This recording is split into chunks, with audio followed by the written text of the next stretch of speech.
Why I will never explore an abandoned house ever again.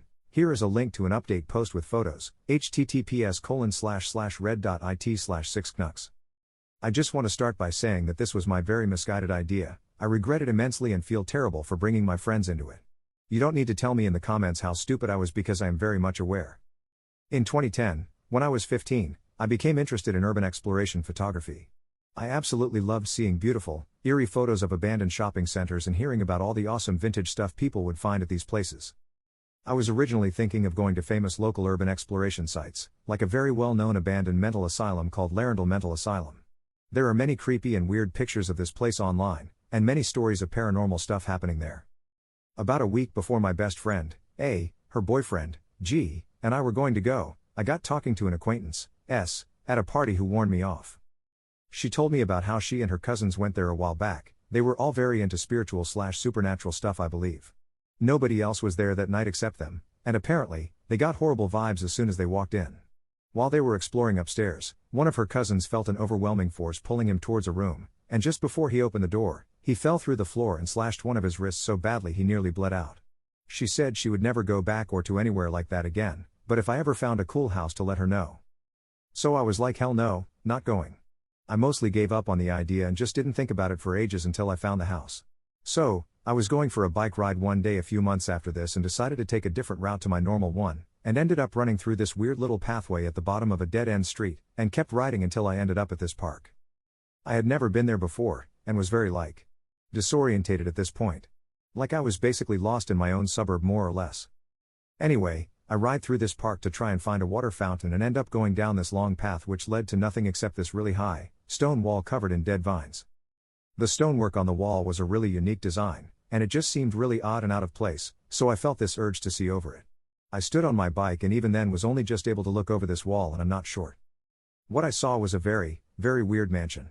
The garden was absolutely overgrown, a sea of green broken only by Greek marble statues poking out, and the house was yellow?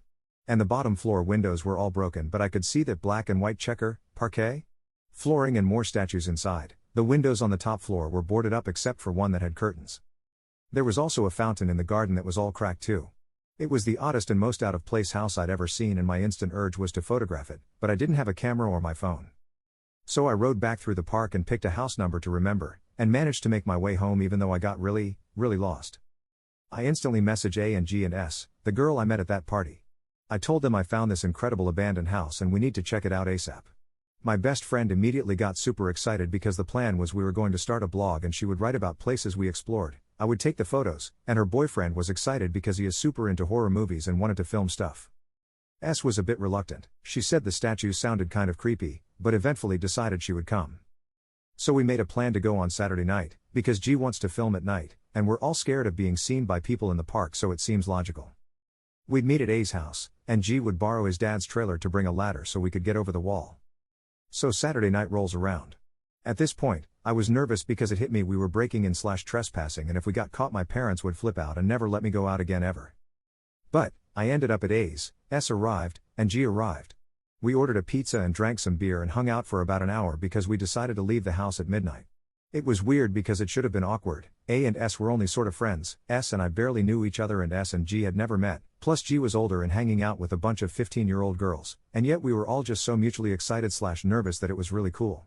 I remember distinctly thinking how the four of us were going to be best friends and do this all the time and how cool the blog would be, and already planning where to go next.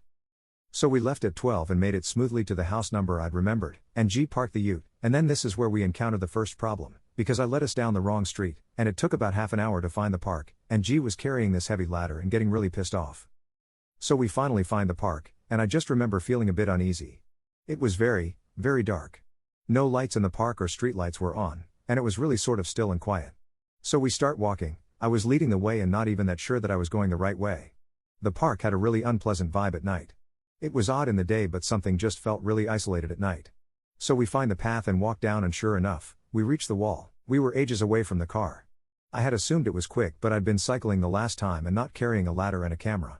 So once we reach the wall, G starts getting excited. A is nervous but pumped, so am I. S is uncomfortable. She goes, I have a bad feeling about this the minute we reach the wall. G climbed up and looked over and shined his torch and freaked out, saying, Jesus, those statues are creepy. He sits on the wall, and A goes up, then me, then S. We're all sitting on the wall looking down at this sea of weeds and statues. S looked at me and shook her head. I don't want to do this, she said, and I said you can wait here. She was too scared to wait, so we pulled the ladder up and climbed down it. As soon as we set foot in this garden I was just filled with dread. I think we all were. The statues were very creepy and human-like. Up close their faces were just wrong looking, like features were weird sizes and they looked really unsettling, like their arms were twisted weirdly. We were completely silent. G is filming, and I'm taking pictures. We reach the back door and it's unlocked. A goes, that's weird, and we all nod. Once we step inside, we're in this huge, empty room filled with objects, clearly statues, covered in sheets. G pulls a sheet off one and we all scream. It's a Greek statue with a horrible, human-like face painted on, grimacing. Let's get the hell out of here, S says. We realize S has stopped in the doorway. I have never felt such bad omens. We need to leave, she said. I walked over to her but G was like, no, this is creepy but it's probably some local kids, blah blah blah, it's a safe suburb, also my film etc, and says he's staying. I was too scared to walk back through the garden/park without him, so we stayed. S is silently crying at this point. I felt like my heart was going to explode. So we keep walking through the house. I'm shaking too much to take pictures. We pass empty room after empty room, all filled with sheet-covered statues. We reach the bottom of a marble staircase.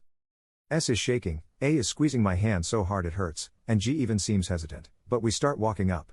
Once we get to the top it's clear something is very, very wrong with this house. There are no doors except one at the end of a hallway, but every room is filled with odd, wrong-looking furniture. Chairs painted red in a pile in one room, tables that are too high, painted odd colors. Something was really off. We open a cupboard in one room and scream, at a horrific life-sized mural of some sort of bizarre person with inhumanly long teeth and hands. At this point, even G was freaking out. He was like, let's just check the last room and then get the freaking hell out. So we all walked slowly towards the door. Inside was a nursery.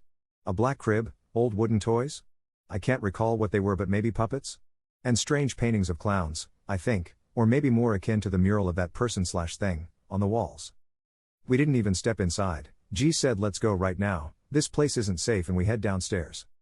As soon as we get down we all freeze because some of the statues have been moved up against one wall.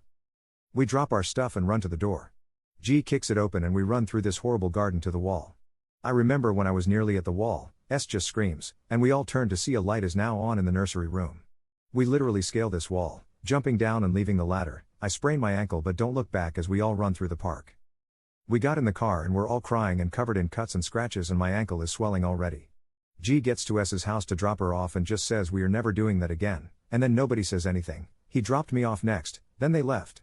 I had to sneak in through the back door so my parents didn't see me and freak out. S deleted us all off Facebook that night and I never saw her again. I had horrible nightmares for a month afterward and my ankle has never been the same. I didn't tell anybody about what, and neither did A.